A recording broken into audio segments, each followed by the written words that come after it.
Harper Audio presents The Giraffe and the Pelly and Me by Roald Dahl. Read by Richard E. Grant.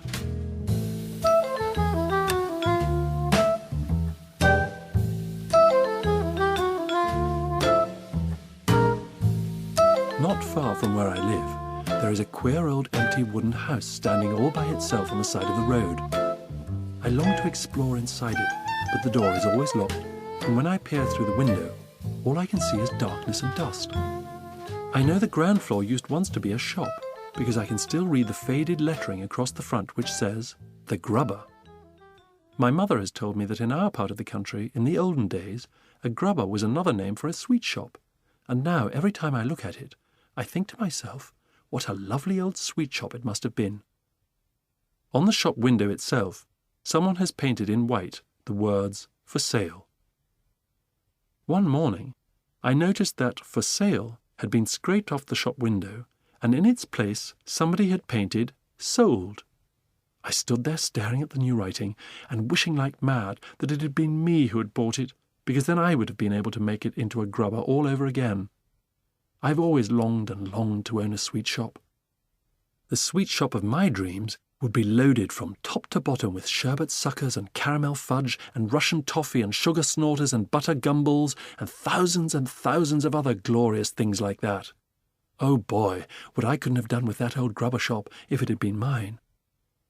On my next visit to the grubber, I was standing across the road gazing at the wonderful old building when suddenly an enormous bathtub came sailing out through one of the second-floor windows and crashed right onto the middle of the road. A few moments later, a white porcelain lavatory pan with the wooden seat still on it came flying out of the same window and landed with a wonderful splintering crash just beside the bathtub. This was followed by a kitchen sink and an empty canary cage and a four-poster bed and 2 hot water bottles and a rocking horse and sewing machine and goodness knows what else besides. It looked as though some madman was ripping out the whole of the inside of the house, because now pieces of staircase and bits of the banisters and a whole lot of old floorboards came whistling through the windows. Then there was silence. I waited and waited, but not another sound came from within the building. I crossed the road and stood right under the windows and called out, "Is anybody at home?" There was no answer. In the end, it began to get dark, so I had to turn away and start walking home. But you can bet your life nothing was going to stop me from hurrying back there again tomorrow morning to see what the next surprise was going to be.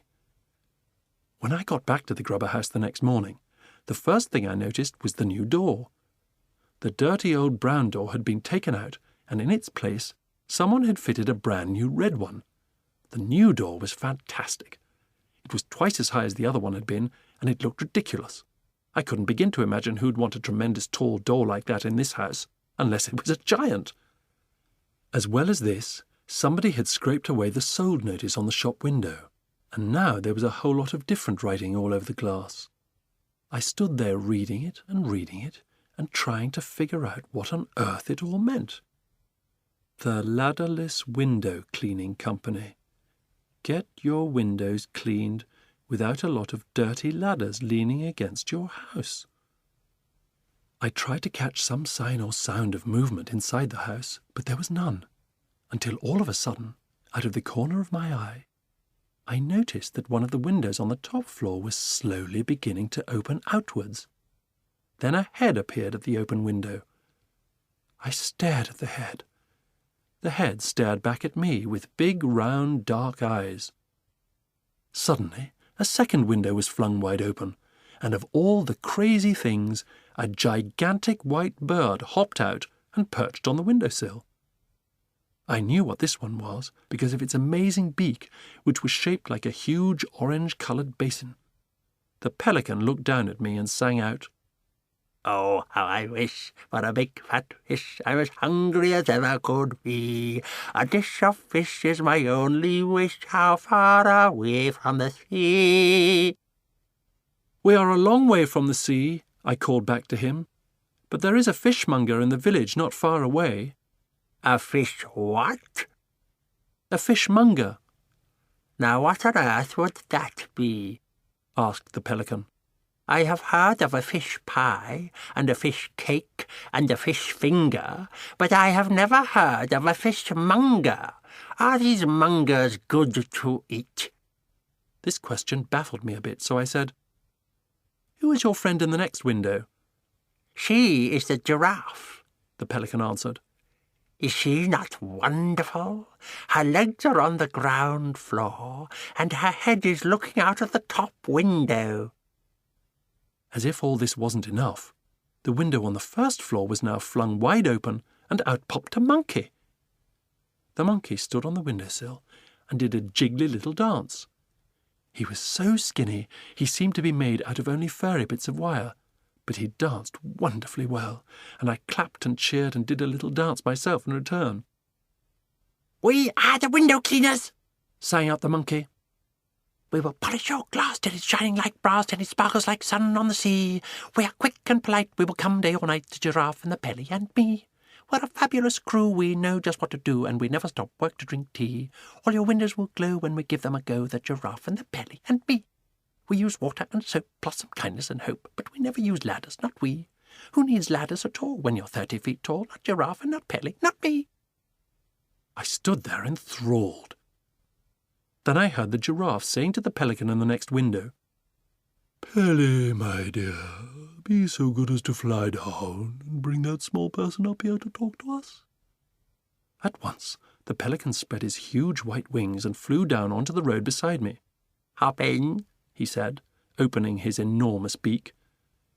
I stared at the great orange beak and backed away. "Go on," the monkey shouted from up in his window. "The Pelly isn't going to swallow you. Climb in." I said to the pelican, "I'll only get in if you promise not to shut your beak once I'm inside." "You have nothing to fear," cried the pelican. "and let me tell you why. I have a very special beak. A special beak have I. You'll never see a beak so fine. I don't care where you go. There's magic in this beak of mine. Hop in and don't say no." "I will not hop in," I said, "unless you swear on your honour you won't shut it once I'm inside. I don't like small dark places." "When I have done what I am just about to do," said the pelican, "I won't be able to shut it. You don't seem to understand how my beak works." "Show me," I said. "Watch this," cried the pelican. I watched in amazement as the top half of the pelican's beak began to slide smoothly backwards into his head until the whole thing was almost out of sight. "It bends and goes down inside the back of my neck," cried the pelican. "Is that not sensible? Is it not magical?" "It's unbelievable," I said. "It's exactly like one of those metal tape measures my father's got at home. When it's out, it's straight. When you slide it back in, it bends and disappears." "Precisely," said the pelican. "You see, the top half is of no use to me unless I am chewing fish. The bottom half is what counts, my lad. The bottom half of this glorious beak of mine is the bucket in which we carry our window-cleaning water. So if I didn't slide the top half away, I'd be standing around all day long holding it open. So I slide it away for the rest of the day, even so I'm still able to speak. And wherever I've flown, it has always been known as the pelican's patented beak. If I want to eat fish, that's my favourite dish.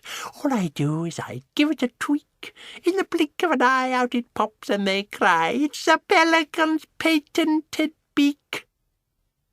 "Stop showing off down there," shouted the monkey from the upstairs window. "Hurry up and bring that small person up to us. The giraffe is waiting." I climbed into the big orange beak, and with a swoosh of wings, the pelican carried me back to his perch on the windowsill. The giraffe looked out of her window at me and said, "How do you do? What is your name?" "Billy," I told her. "Well, Billy," she said, "we need your help, and we need it fast. We must have some windows to clean. We've spent every penny we had on buying this house, and we've got to earn some more money quickly. The Pelly is starving, the monkey is famished, and I am perishing with hunger. The Pelly needs fish, the monkey needs nuts. And I am even more difficult to feed. I am a geranious giraffe, and a geranious giraffe cannot eat anything except the pink and purple flowers of the tinkle-tinkle tree. But those, as I am sure you know, are hard to find and expensive to buy." The pelican cried out, "Right now I am so hungry I could eat a stale sardine. Has anyone seen a stale sardine or a bucket of rotten cod? I'd eat the lot upon the spot, I'm such a hungry mod." Every time the pelican spoke, the beak I was standing in jiggled madly up and down, and the more excited he got, the more it jiggled. The monkey said, "What Pelly is really crazy about is salmon." "Yes, yes," cried the pelican. "Salmon! Oh, glorious salmon! I dream about it all day long, but I never get any." "And I dream about walnuts," shouted the monkey. "A walnut fresh from the tree is scrumptious, galumptious, so flavoury, savoury, so sweet to eat that it makes me all wobbly just thinking about it." At exactly that moment, a huge white Rolls-Royce pulled up right below us, and a chauffeur in a blue and gold uniform got out. He was carrying an envelope in one gloved hand. "Good heavens," I whispered. "That's the Duke of Hampshire's car." "Who's he?" asked the giraffe. "He's the richest man in England," I said. The chauffeur knocked on the door of the grubber. He looked up and saw us.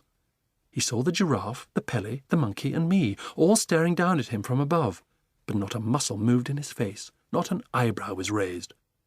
The chauffeurs of very rich men are never surprised by anything they see. The chauffeur said, "His Grace, the Duke of Hampshire, has instructed me to deliver this envelope to the Ladderless Window Cleaning Company." "That's us," cried the monkey. The giraffe said, "Be so good as to open the envelope and read us the letter." The chauffeur unfolded the letter and began to read. "Dear Sirs, I saw your notice as I drove by this morning. I have been looking for a decent window cleaner for the last 50 years, but I've not found one yet. My house has 677 windows in it, not counting the greenhouse, and all of them are filthy. Kindly come and see me as soon as possible. Yours truly, Hampshire." That, added the chauffeur in a voice filled with awe and respect, was written by His Grace, the Duke of Hampshire, in his own hand. The giraffe said to the chauffeur, "Please tell His Grace the Duke that we will be with him as soon as possible." The chauffeur touched his cap and got back into the Rolls-Royce. "Whoopee!" shouted the monkey. "Fantastic!" cried the pelican. "That must be the best window cleaning job in the world." "Billy," said the giraffe, "what is the house called, and how do we get there?" "It is called Hampshire House," I said. "It's just over the hill. I'll show you the way." "We're off!" cried the monkey. "We're off to see the Duke." The giraffe stooped low and went out through the tall door. The monkey jumped off the windowsill onto the giraffe's back. The pelican, with me and his beak hanging on for dear life, flew across and perched on the very top of the giraffe's head. And away we went. It wasn't long before we came to the gates of Hampshire House, and as the giraffe moved slowly up the great wide driveway, we all began to feel just a little bit nervous. "What's he like, this Duke?" the giraffe asked me. "I don't know," I said, "but he's very, very famous and very rich. People say he has 25 gardeners just to look after his flower beds." Soon, the huge house itself came into view, and what a house it was! It was like a palace. It was bigger than a palace. "Just look at those windows!" cried the monkey. "They'll keep us going forever." Then suddenly we heard a man's voice a short distance away to the right. "I want those big black ones at the top of the tree," the man was shouting. "Get me those great big black ones." We peered round the bushes and saw an oldish man with an immense white moustache standing under a tall cherry tree and pointing his walking stick in the air. There was a ladder against the tree, and another man, who was probably a gardener, was up the ladder. "Get me those great big black juicy ones right at the very top," the old man was shouting. "I can't reach them, Your Grace," the gardener called back. "The ladder isn't long enough." "Damnation," shouted the Duke. "I was so looking forward to eating those big ones." "Here we go," the pelican whispered to me, and with a swish and a swoop he carried me up to the very top of the cherry tree, and there he perched. "Pick them, Billy," he whispered. "Pick them quickly and put them in my beak." The gardener got such a shock he fell off the ladder. Down below us, the Duke was shouting, My gun! Get me my gun! Some damnable monster of a bird is stealing my best cherries. Be off with you, sir! Go away! Those are my cherries, not yours. I'll have you shot for this, sir. Where is my gun? "Hurry, Billy," whispered the pelican. "Hurry, hurry, hurry." My gun! The Duke was shouting to the gardener. Get me my gun, you idiot. I'll have that thieving bird for breakfast, you see, if I don't. "I've picked them all," I whispered to the pelican. At once, the Pelly flew down and landed right beside the furious figure of the Duke of Hampshire, who was prancing about and waving his stick in the air. "Your cherries, Your Grace," I said as I leaned over the edge of the pelican's beak and offered a handful to the Duke. The Duke was staggered. He reeled back, and his eyes popped nearly out of their sockets. Great Scott! He gasped. Good Lord! What's this? Who are you? And now the giraffe, with the monkey dancing about on her back, emerged suddenly from the bushes. The Duke stared at them. He looked as though he was about to have a fit. Who are these creatures? He bellowed. Has the whole world gone completely dotty? "We are the window cleaners," sang out the monkey. "We will polish your glass till it's shining like brass and it sparkles like sun on the sea. We will work for your grace till we're blue in the face, the giraffe and the Pelly and me." "You asked us to come and see you," the giraffe said. The truth was at last beginning to dawn on the Duke. He put a cherry into his mouth and chewed it slowly. Then he spat out the stone. I like the way you picked those cherries for me, he said. Could you also pick my apples in the autumn? We could! Of course we could! We all shouted. Who are you? The Duke said, pointing his stick at me. He is our business manager, the giraffe said. His name is Billy. We go nowhere without him. Very well, the Duke muttered. Come along with me and let's see if you're any good at cleaning windows. I climbed out of the pelican's beak, and the kindly old Duke took me by the hand as we all walked towards the house. When we got there, the Duke said, What happens next? It's all very simple, Your Grace, the giraffe replied. I am the ladder, the Pelly is the bucket, the monkey is the cleaner. Watch us go.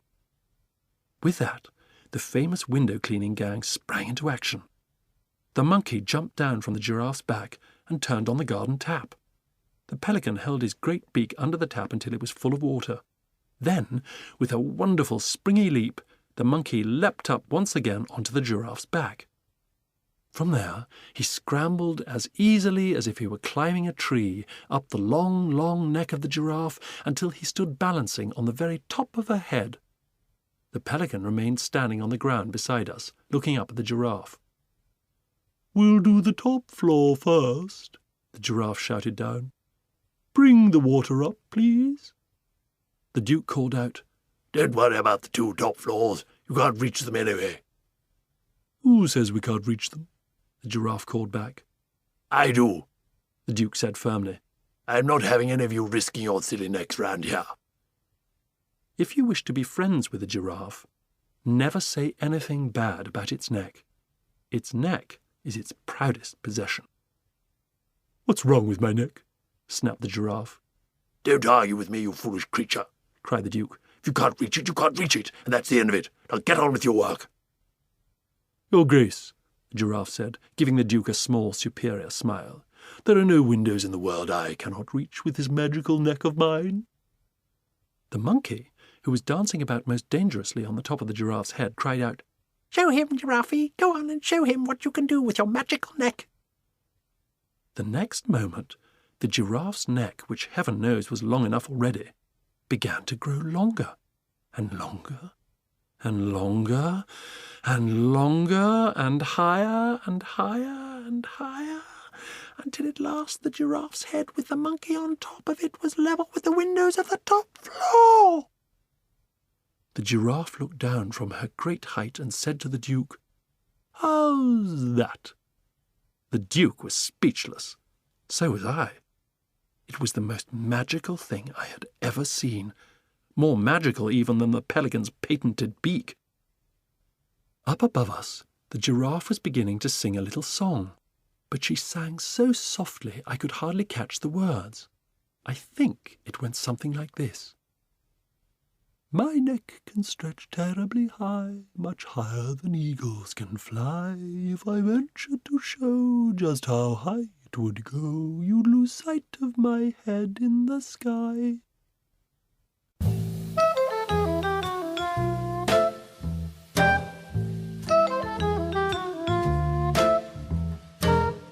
The pelican, with his huge beak full of water, flew up and perched on one of the top floor windowsills near the monkey. And now the great window cleaning business really began. The speed with which the team worked was astonishing. As soon as one window was done, the giraffe moved the monkey over to the next one, and the pelican followed. When all the fourth floor windows on that side of the house were finished, the giraffe simply drew in her magical neck until the monkey was level with the third floor windows, and off they went again. Amazing, cried the Duke. astonishing, remarkable, incredible. I haven't seen out of any of my windows for 40 years. Now I shall be able to sit indoors and enjoy the view. Suddenly, I saw all three of the window cleaners stop dead in their tracks. They seemed to freeze against the wall of the house. None of them moved. What happened to them? The Duke asked me. What's gone wrong? I don't know, I answered. Then the giraffe, with the monkey on her head, tiptoed very gingerly away from the house and came towards us.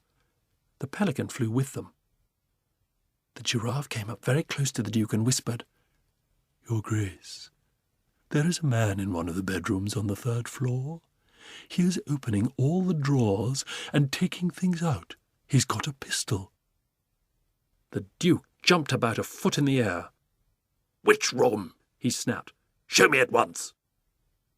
"It's the one on the third floor where the window is wide open," the giraffe whispered. By gad, cried the Duke. That's the Duchess's bedroom. He's after her jewels. Call the police, summon the army, bring up the cannon, charge with the light brigade. But even as he spoke, the pelican was flying up into the air. As he flew, he turned himself upside down and tipped the window-cleaning water out of his beak. Then I saw the top half of that marvellous patented beak sliding out of its head, ready for action. What's that crazy bird up to? Cried the Duke. Wait and see, shouted the monkey. Hold your breath, old man. Hold your nose. Hold your horses. And watch the Pelly go. Like a bullet, the pelican flew in through the open window, and 5 seconds later, out he came again with his great orange beak firmly closed. He landed on the lawn beside the Duke. A tremendous banging noise was coming from inside the pelican's beak. It sounded as though someone was using a sledgehammer against it from the inside. He's got him, cried the monkey. Pelly's got the burglar in his beak. Well done, sir, shouted the Duke, hopping about with excitement. Suddenly, he pulled the handle of his walking stick upwards, and out of the hollow inside of the stick itself, he drew a long, thin, sharp, shining sword. I'll run him through, he shouted, flourishing the sword like a fencer. Open up, pelican. Let me get at him. I'll run the bounder through before he knows what's happened to him. I'll spike him like a pat of butter. I'll feed his gizzards to my foxhounds. But the pelican did not open his beak.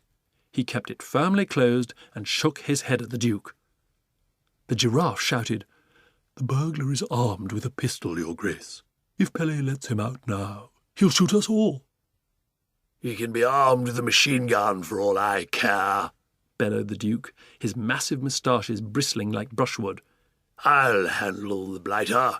Open up, sir. Open up. Suddenly, there was an ear-splitting bang, and the pelican leapt 20 feet into the air. So did the Duke. Watch out, the Duke shouted, taking 10 rapid paces backwards. He's trying to shoot his way out. And pointing his sword at the pelican, he bellowed, Keep that beak closed, sir. Don't you dare let him out. He'll murder us all. "Shake him up, Pelly," cried the Giraffe. "Rattle his bones. Teach him not to do it again." The pelican shook his head so fast from side to side that the beak became a blur, and the man inside must have felt he was being scrambled like eggs. "Well done, Pelly," cried the Giraffe. "You're doing a great job. Keep on shaking him so he doesn't fire that pistol again." At this point, a lady with an enormous chest and flaming orange hair came flying out of the house screaming, "My jewels! Somebody's stolen my jewels! My diamond tiara, my diamond necklace, my diamond bracelets, my diamond earrings, my diamond rings! They've had the lot! My rooms have been ransacked!" And then this massive female, who 55 years ago had been a world-famous opera singer, suddenly burst into song. "My diamonds are over the ocean, my diamonds are over the sea, my diamonds were pinched from my bedroom, oh bring back my diamonds to me." We were so bowled over by the power of the lady's lungs that all of us, excepting the pelican, who had to keep his beak closed, joined in the chorus. "Bring back, oh bring back my diamonds to me, to me. Bring back, oh bring back my diamonds to me." "Calm yourself, Henrietta," said the Duke. He pointed to the pelican and said, "This clever bird, this brilliant burglar-catching creature has saved the day. The bounder's in his beak." The Duchess stared at the pelican. The pelican stared back at the Duchess and gave her a wink. "If he's in there," cried the Duchess, "why don't you let him out? Then you can run him through with that famous sword of yours. I want my diamonds. Open your beak, bird." "No, no," shouted the Duke. "He's got a pistol. He'll murder us all." Someone must have called the police, because suddenly no less than 4 squad cars came racing towards us with their sirens screaming. Within seconds, we were surrounded by 6 policemen, and the Duke was shouting to them. "The villain you are after is inside the beak of that bird. Stand by to collar him." And to the pelican he said, "Get ready to open up. You ready? Steady? Go! Open her up." The pelican opened his gigantic beak, and immediately the police pounced upon the burglar who was crouching inside. They snatched his pistol away from him and dragged him out and put handcuffs on his wrists. "Great Scott!" shouted the chief of police. "It's the Cobra himself." "The who?" "The what?" everyone asked. "Who's the Cobra?" "The Cobra is the cleverest and most dangerous cat burglar in the world," said the chief of police. "He must have climbed up the train pipe.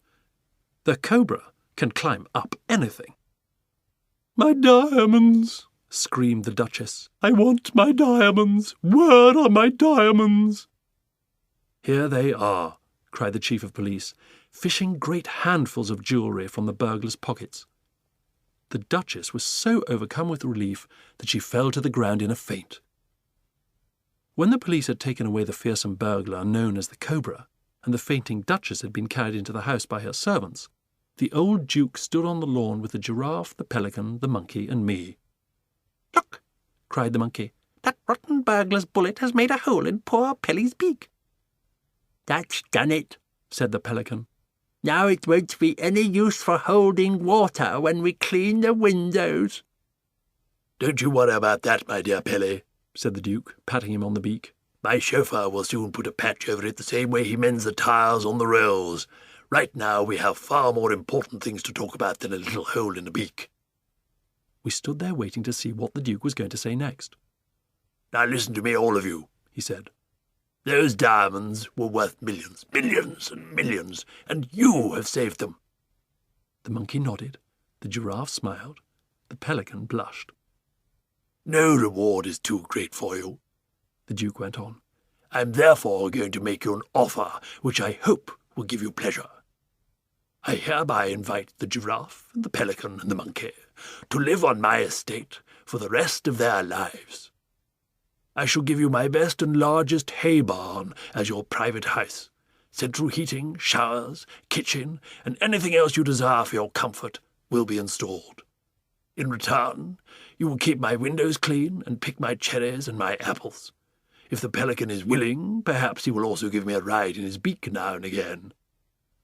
"A pleasure, your grace," cried the pelican. "Would you like a ride now?" "Later," said the Duke. "I'll have one after tea." At this point, the giraffe gave a nervous little cough and looked up at the sky. "Is there a problem?" asked the Duke. "If there is, do please let me hear it." "I don't like to sound ungrateful or pushy," murmured the giraffe, "but we do have one very pressing problem. We're all absolutely famished. We haven't eaten for days." "My dear Giraffe," cried the Duke, "how very thoughtless of me. Food is no problem around here." "I'm afraid it's not quite as easy as all that," said the giraffe. "You see, I myself happen to be—" "Don't tell me," cried the Duke. "I know it already. I am an expert on the animals of Africa. The moment I saw you, I knew you were no ordinary giraffe. You are of the geranious variety, are you not?" "You are absolutely right, Your Grace," said the giraffe. "But the trouble with us is that we only eat—" "You don't have to tell me that either," cried the Duke. "I know perfectly well a geranious giraffe can only eat one kind of food. Am I not right in thinking that the pink and purple flowers of the tinkle-tinkle tree are your only diet?" "Yes," sighed the giraffe, "and that's been my problem ever since I arrived on these shores." "That is no problem at all here at Hampshire House," said the Duke. "Look over there, my dear Giraffe, and you will see the only plantation of tinkle-tinkle trees in the entire country." The giraffe looked. She gave a gasp of astonishment, and at first she was so overwhelmed she couldn't even speak. Great tears of joy began running down her cheeks. "Help yourself," said the Duke. "Eat all you want." "Oh, my sainted souls," gasped the giraffe. "Oh, my naked neck. I cannot believe what I am seeing." The next moment she was galloping full speed across the lawns and whinnying with excitement, and the last we saw of her, she was burying her head in the beautiful pink and purple flowers that blossomed on the tops of the trees all around her. "As for the monkey," the Duke went on, "I think he also will be pleased with what I have to offer. All over my estate there are thousands of giant nut trees." "Nuts!" cried the monkey. "What kind of nuts?" "Walnuts, of course," said the Duke. "Walnuts!" screamed the monkey. "Not walnuts! You don't really mean walnuts? You're pulling my leg. You're joking. You can't be serious. I must have heard wrong." "There's a walnut tree right over there," the Duke said, pointing. The monkey took off like an arrow, and a few seconds later he was high up in the branches of the walnut tree, cracking the nuts and guzzling what was inside. "That leaves only the Pelly," said the Duke. "Yes," said the pelican nervously. "but I'm afraid that what I eat does not grow on trees. I only eat fish. Would it be too much trouble, I wonder, if I were to ask you for a reasonably fresh piece of haddock or cod every day?" "Haddock or cod?" shouted the Duke, spitting out the words as though they made a bad taste in his mouth. "Cast your eyes, my dear Pelly, over there to the south." The pelican looked across the vast rolling estate, and in the distance he saw a great river. "That is the River Hemp," cried the Duke. "The finest salmon river in the whole of Europe." "Salmon!" screeched the pelican. "Not salmon! You don't really mean salmon?" "It's full of salmon," the Duke said, "and I own it. You can help yourself." Before he had finished speaking, the pelican was in the air. The Duke and I watched him as he flew full speed towards the river. We saw him circle over the water, then he dived and disappeared. A few moments later, he was in the air again, and he had a gigantic salmon in his beak. I stood alone with the Duke on the lawn beside his great house. "Well, Billy," he said, "I'm glad they're all happy. What about you, my lad?" wondering if you happen to have just one extra special little wish all for yourself. If you do, I'd love you to tell me about it." There was a sudden tingling in my toes. It felt as though something tremendous might be going to happen to me any moment. "Yes," I murmured nervously. "I do have one extra special little wish." "And what might that be?" said the Duke in a kindly voice. "There is an old wooden house near where I live," I said. "It's called the Grubber, and long ago it used to be a sweet shop. I have wished and wished that one day somebody might come along and make it into a marvellous new sweet shop all over again." "Somebody?" cried the Duke. "What do you mean, somebody? You and I will do that. We'll do it together. We'll make it into the most wonderful sweet shop in the world. And you, my boy, will own it." Whenever the old Duke got excited, his enormous moustaches started to bristle and jump about. Right now, they were jumping up and down so much it looked as though he had a squirrel on his face. "By gad, sir," he cried, waving his stick. "I shall buy the place today. Then we'll all get to work and have the whole thing ready in no time. You'll just wait and see what sort of a sweet shop we're going to make out of this Grubber place of yours. Ha ha ha!"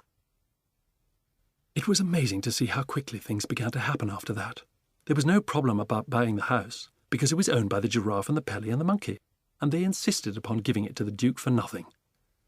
Then builders and carpenters moved in and rebuilt the whole of the inside so that once again it had 3 floors. On all these floors they put together rows and rows of tall shelves, and there were ladders to climb up to the highest shelves and baskets to carry what you bought. Then the sweets and chocks and toffees and fudges and nougats began pouring in to fill the shelves. They came by aeroplane from every country in the world, the most wild and wondrous things you could ever imagine. There were gum twizzlers and fizzwinkles from China, froth blowers and spit sizzlers from Africa, tummy ticklers and gob wangles from the Fiji Islands, and lip lickers and plush nuggets from the land of the midnight sun. For 2 whole weeks, the flood of boxes and sacks continued to arrive. I could no longer keep track of all the countries they came from, but you can bet your life that as I unpacked each new batch, I sampled it carefully. I can remember especially the giant wangdoodles from Australia, every one with a huge ripe red strawberry hidden inside its crispy chocolate crust, and the electric fizz-cocklers that made every hair on your head stand straight up on end as soon as you popped one into your mouth. And there were the nish-nobblers and glum-glotters and blue bubblers and sherbet slurpers and tongue-rakers, and as well as all this, there was a whole lot of splendid stuff from the great Wonka factory itself. For example, the famous Willy Wonka rainbow drops. Suck them, and you can spit in 7 different colours. And his stick jaw for talkative parents. And his mint jujubes that will give the boy next door green teeth for a month. On the grand opening day, I decided to allow all my customers to help themselves for free. The place was so crowded with children you could hardly move. The television cameras and the newspaper reporters were all there, and the old Duke himself stood outside in the road with my friends, the Giraffe and the Pelly and the monkey, watching the marvellous scene. I came out of the shop to join them for a few moments, and I brought each of them a bag of extra special sweets as a present. To the Duke, because the weather was a little chilly, I gave some scarlet scorch droppers that had been sent to me from Iceland. The label said that they were guaranteed to make the person who sucked them as warm as toast, even if he was standing stark naked at the North Pole in midwinter. The moment the Duke popped one into his mouth, thick smoke came gushing out of the old boy's nostrils in such quantities that I thought his moustaches were going up in flames. "Terrific!" he cried, hopping about. "Tremendous stuff. I'll take a case of them home with me." To the Giraffe, I gave a bag of glumptious glob gobblers. The glob gobbler is an especially delicious sweet that is made somewhere near Mecca, and the moment you bite into it, all the perfumed juices of Arabia go squirting down your gullet one after the other. "It's wonderful," cried the Giraffe, as a cascade of lovely liquid flavours poured all the way down her long, long throat. "It's even better than my favourite pink and purple flowers." To the pelican, I gave a big bag of pishlets. Pishlets, as you probably know, are bought by children who are unable to whistle a tune as they walk along the street, but long to do so. They had a splendid effect upon the pelican, for after he had put one of them into his beak and chewed it for a while, he suddenly started singing like a nightingale. This made him wildly excited, because pelicans are not songbirds. No pelican had ever been known to whistle a tune before. To the monkey, I gave a bag of devil's drenchers, those small fiery black sweets that one is not allowed to sell to children under 4 years old.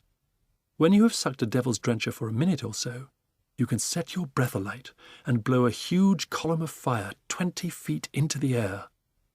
The Duke put a match to the monkey's breath and shouted, "Blow, monkey, blow!" A sheet of orange flame shot up as high as the roof of the grubber house, and it was wonderful.